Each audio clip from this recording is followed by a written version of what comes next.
Hello children, आप Vinod sir foundation public school Tripur Shambhuganj Jaipur. तो बच्चों, आज हम क्लास 11th की मैथमेटिक्स के अंतर्गत complement of sets, complement of a set अर्थात समुच्चय का पूरक।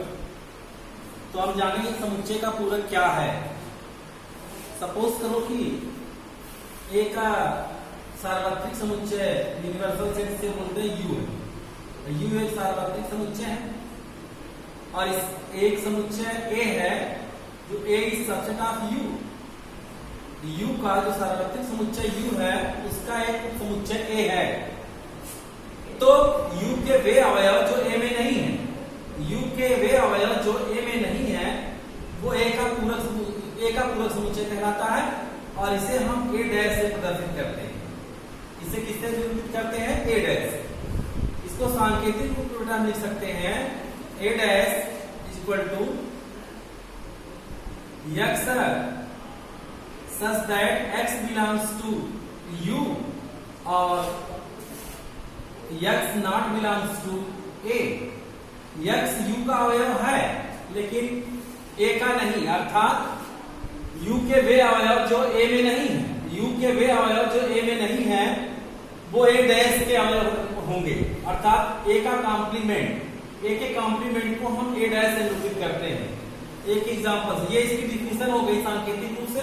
अभी उसकी डिफिनेशन लिखते हैं हम। अब देखिए, आप यहां सपोज करो कि एक समुच्चय है u 1 2 3 एंड सो ऑन 10 तक है। 1 2 3 4 5 6 7 8 9 10 और एक समुच्चय है a जिसके अवयव हैं, हम ले लेते हैं। सपोज करो कि हमने ले लिया 2 4 6 8 10। ये ए के अवयव हो गए, कोई भी आप बना सकते हैं ऐसे। ये हो गया ए इज सबसेट ऑफ यू, क्योंकि ए के सभी अवयव यू में है। यहाँ डैश डैश का मतलब हो गया 3 से 20 के 10, 3 और 10 के बीच जितने अवयव है संख्या सब ली जाएंगी, 4 5 6 7 8 9। तो 2 4 6 8 10 इसमें है, अतः ए इज सबसेट ऑफ यू। तो ए डैश जो होगा ए का कॉम्प्लीमेंट सेट जो होगा, तो कॉम्प्लीमेंट्स ऑफ सेट ए जिसे हम ए डैश से निरूपित करते हैं, ए डैश इज इक्वल टू हो जाएगा। तो ए डैश के वे अवयव होंगे यू के वे अवयव जो ए में नहीं है तो वो होगा 1 3 5 7 9। ये हो गया ए डैश, ए का कॉम्प्लीमेंट। यही है ए का कॉम्प्लीमेंट। इसे हम ऐसा भी समझ सकते हैं कि A dash is equal to U minus A. A dash is equal to U minus A भी कह सकते हैं इसे, यानी यू के वे अवयव जो ए में नहीं है वो ए डैश होगा, वो ए का कॉम्प्लीमेंट होगा। इसी तरह से अगर हम देखें यहां, अब इसमें कुछ और नियम है, देख लो। एक नियम है डी मॉर्गन का नियम। डी मॉर्गन का नियम देख लो। ए यूनियन, जैसे एक समुच्चय है U और एक समुच्चय ये हो गया A। एक समुच्चय और हम ले लेते हैं B। B के जो अवयव हैं उसको हमने ले लिया 1 3 5 ले लिया और A के अवयव 2 4 6 8 10 ले लिया। तो ये हो गया A डैश हो गया। अब B डैश आप देखिए, B डैश हो जाएगा। अब B के वे अवयव U के वे अवयव B में नहीं है तो वो हो जाएगा 2 4 6 7 8 9 और 10। इतने अवयव हो गए इसमें बी डैश। अब यहां पर आप देखिए डी मॉर्गन थ्योरम क्या कहता है। ए यूनियन बी का जो कॉम्प्लीमेंट होगा, ए यूनियन बी का जो कॉम्प्लीमेंट होगा, डी मॉर्गन के अनुसार दो समुच्चय ए और बी के सम्मिलन का जो कॉम्प्लीमेंट होगा वो दोनों समुच्चयों के कॉम्प्लीमेंट के सर्वनिष्ठ के समान होगा, सर्वनिष्ठ के बराबर होगा। तो ए यूनियन बी देख लो क्या होगा।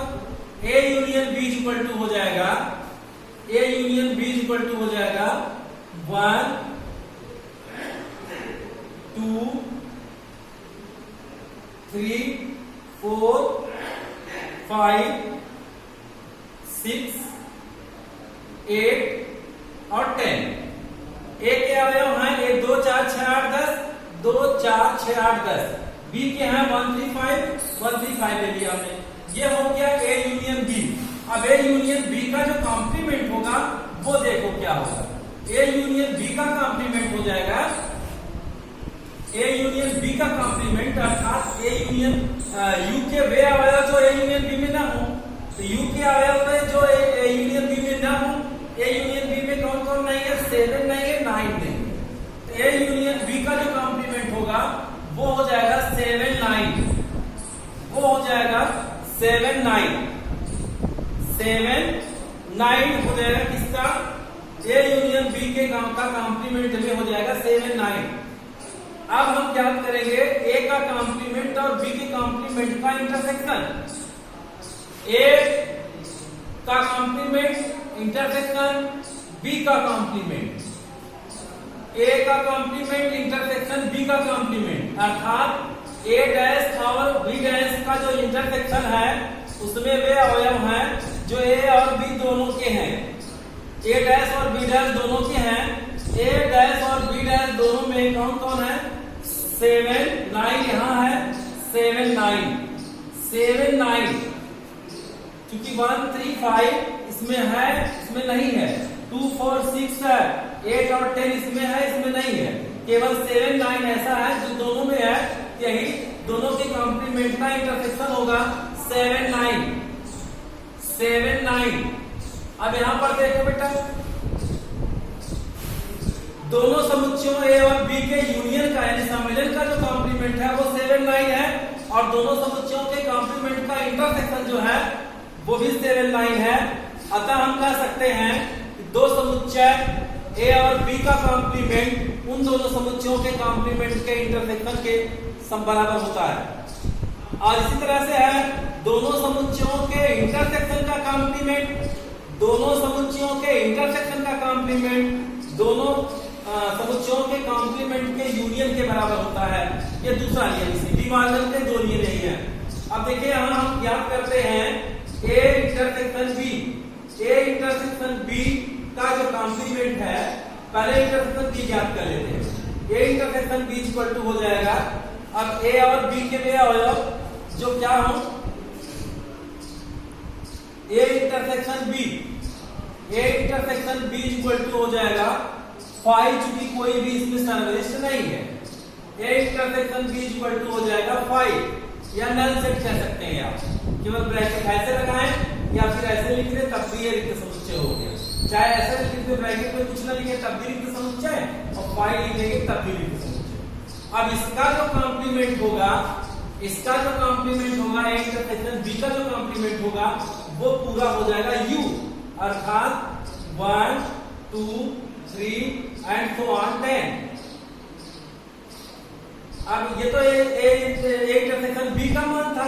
अब ए इंटरसेक्शन बी का कॉम्प्लीमेंट जब लिखेंगे, ए इंटरसेक्शन बी का कॉम्प्लीमेंट तो पूरा यू हो जाएगा, चूंकि अब ए इंटरसेक्शन यू के वे अवयव जो ए इंटरसेक्शन बी में नहीं है, तो 5 छोड़ के बाकी सब है, तो ए इंटरसेक्शन बी का जो कॉम्प्लीमेंट होगा वो 1 2 3 एंड so on 10 होगा। अब आप देखिए यहाँ ए डैश निकला है, बी डैश निकला है, और ए डैश इंटरसेक्शन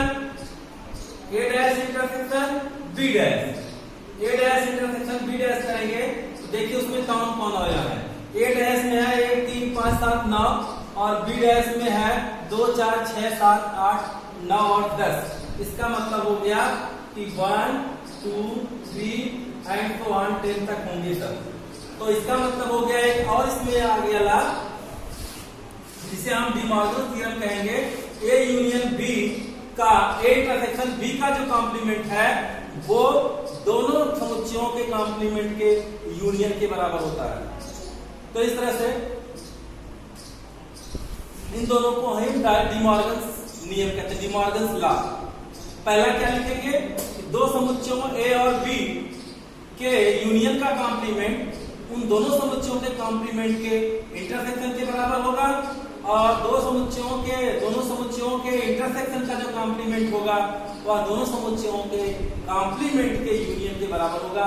इसे हम डी मॉर्गन नियम कहते हैं। इसी तरह से कुछ और नियम है।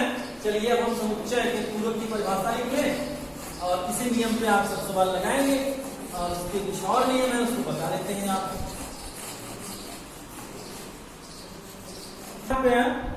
इसकी परिभाषा लिख लीजिए, समझा तो हमने पहले लिया है। समुच्चय का पूरक, कॉम्प्लीमेंट ऑफ द सेट। यदि U एक सार्वत्रिक समुच्चय है, यूनियन में U है, U एक सार्वत्रिक समुच्चय है और A उसका उप समुच्चय है, यानी A is subset of U, तो U के वे अवयव जो A में नहीं है A का पूरक समुच्चय कहलाता है। इसे हम A डैश से प्रदर्शित करते हैं। प्रतीकात्मक रूप में इसकी परिभाषा हम कितना भी लिख देंगे तो भी काम चल जाएगा। A dash is equal to x such that x belongs to U और x not belongs to A, यानी x जो है U का अवयव है लेकिन A का नहीं है। एग्जाम्पल सहित इसको हम पहले समझा दिए।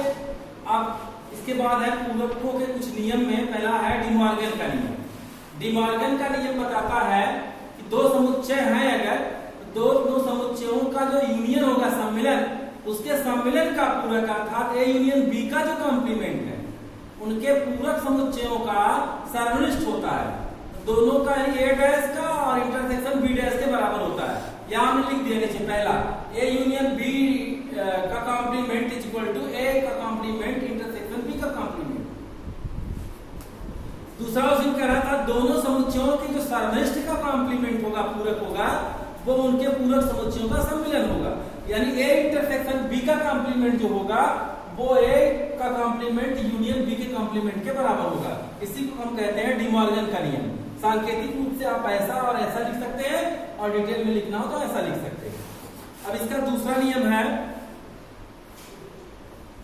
पूरक नियम। इसका दूसरा नियम है पूरक नियम। A union A dash is equal to U, यानी A और A का कॉम्प्लीमेंट जो है दोनों का जो सम्मिलन होगा वो U के बराबर होगा। इस एग्जांपल से भी समझ लो, बेन आरेख से भी दिखा देते हैं। A dash is equal to हो जाएगा 3 4, अगर U बराबर 1 2 3 4 5 6 है और A बराबर है 1 2, U बराबर 1 2 3 4 5 6 और A बराबर है 1 2, इन दो अवयव हैं। A डैश जो होगा वो हो जाएगा 3 4 5 6 A डैश। अब देखो बेटा, अगर हम A और A डैश का जो यूनियन है ज्ञात करें, union A union A dash, A union A dash तो इसमें हो जाएंगे 1 2 3 4 5 6, ये अवयव हो जाएगा और ये इज इक्वल टू है U, ये इज इक्वल टू है U। तो इस तरह से A union A dash is equal to U। A और इंटरसेक्शन A डैश देख लो क्या होगा, A intersection A dash, A intersection A dash, ये बराबर क्या हो जाएगा, A और A डैश का जो इंटरसेक्शन है इसमें कोई भी अवयव नहीं तो दोनों में हो। इंटरसेक्शन का मतलब ये दोनों में हो, तो दोनों में ऐसा कोई नहीं जो सर्वनिष्ठ है तो 5 हो जाएगा। A intersection A dash is equal to 5, ये पूरक नियम में 2 था। अब A के कॉम्प्लीमेंट का कॉम्प्लीमेंट अर्थात A का जो कॉम्प्लीमेंट है, A के कॉम्प्लीमेंट का जो कॉम्प्लीमेंट होगा तो U के वे अवयव जो A के कॉम्प्लीमेंट में न हो, U के वे अवयव जो A के कॉम्प्लीमेंट में नहीं होंगे वो A के कॉम्प्लीमेंट का कॉम्प्लीमेंट होगा। अर्थात A डैश का जो डैश होगा अर्थात A के कॉम्प्लीमेंट का कॉम्प्लीमेंट, अर्थात इसे द्विपूरक नियम कहते हैं। तो ये बराबर हो जाएगा A डैश में है कौन कौन 3 4 5 6, तो U के जो A डैश में ना हो तो 3 4 5 6 छोड़ करके बाकी हो जाएंगे 1 2। तो 1 2 किसका है भैया, A का है, तो A का कॉम्प्लीमेंट का कॉम्प्लीमेंट बराबर हो जाता है A, अर्थात A के कॉम्प्लीमेंट का कॉम्प्लीमेंट A, इसे हम कहते हैं द्विपूरक नियम। इसी प्रकार से 5 डैश का और U का नियम। 5 डैश, अच्छा U है तो एक बात आप जानते हैं 5 सबका समुच्चय होता है। यदि हम ले लें कि U बराबर 5 सबसेट ऑफ U, यदि 5 subset of U, 5 subset of U, then 5 dash is equal to five dash is equal to, तो यू के वे अवयव जो फाइव डैश में ना हो तो पूरा क्या हो जाएगा 1 2 5 के सब ले लिया जाएगा 1 2 3 4 5 6। तो ये तो हो गया क्या भैया, ये हो गया u, यानी 5 dash is equal to u, और u dash is equal to क्या हो जाएगा देख लो, u dash is equal to क्या हो जाएगा, u डैश में वे अवयव होंगे जो u में नहीं होंगे, u के वे अवयव जो u डैश में नहीं है वो u के वे अवयव जो u में नहीं है, u के वे अवयव जो u में नहीं है तो वही u का कॉम्प्लीमेंट होगा, तो वो हो जाएगा 5, अर्थात 5 dash is equal to u और u dash is equal to 5, इसे 5 डैश और u का नियम कहते हैं। अब इतने नियम अगर आप सीख गए होंगे तो आपको सवाल लगाने आ जाएंगे। आप चाहे a का कॉम्प्लीमेंट पूछे, b का कॉम्प्लीमेंट पूछे, b का कॉम्प्लीमेंट पूछे, a डैश b डैश का कॉम्प्लीमेंट पूछे, a इंटरसेक्शन b का कॉम्प्लीमेंट पूछे, आप इसको लगाएं। a यूनियन b का पूछता है कॉम्प्लीमेंट, पहले a यूनियन b ज्ञात करके फिर उसका कॉम्प्लीमेंट ज्ञात करिए। अब आप प्रश्नावली 5 लगाइए, जो नया है उसको फिर पूछिए। निरूपित करें तो u को जो यूनिवर्सल सेट होगा वो हम वेन डायग्राम में आयत से दिखाएंगे। अब एक समुच्चय है A, एक समुच्चय है A, तो जो A का कॉम्प्लीमेंट होगा वो ये छायांकित भाग A का कॉम्प्लीमेंट हो जाएगा, यानी A डैश जो होगा A को छोड़कर सभी अवयव जो होंगे वो A डैश हो जाएगा। ये हो गया A डैश, A डैश छायांकित भाग A डैश है, केवल एक गोले वाला भाग जो है जो गैर छायांकित है यही A है। इसका जो कॉम्प्लीमेंट होगा तो U के वे अवयव जो A में नहीं है A वाला छोड़ के बाकी सब क्या हो जाएगा A डैश। ये हो गया A डैश, A का कॉम्प्लीमेंट। अब हम नियम बता रहे थे A डैश यूनियन A, तो जब A डैश और यूनियन A लेंगे, A डैश मतलब ये पूरा और A का मतलब ये, तो पूरा U हो जाएगा। A डैश यूनियन A बराबर हो जाएगा U। अब अगर हम इसको चेक 10 से छायांकित कर दें, इसमें A भी ले लें, तो पूरा छायांकित भाग जो होगा वो हो जाएगा चेक से छायांकित भाग A यूनियन A डैश। इस तरह से हम वेन डायग्राम से इन सबको हम दिखा सकते हैं। चलिए अब आप प्रश्नावली को हल कर लीजिए, फिर जो नया है उसको पूछिए।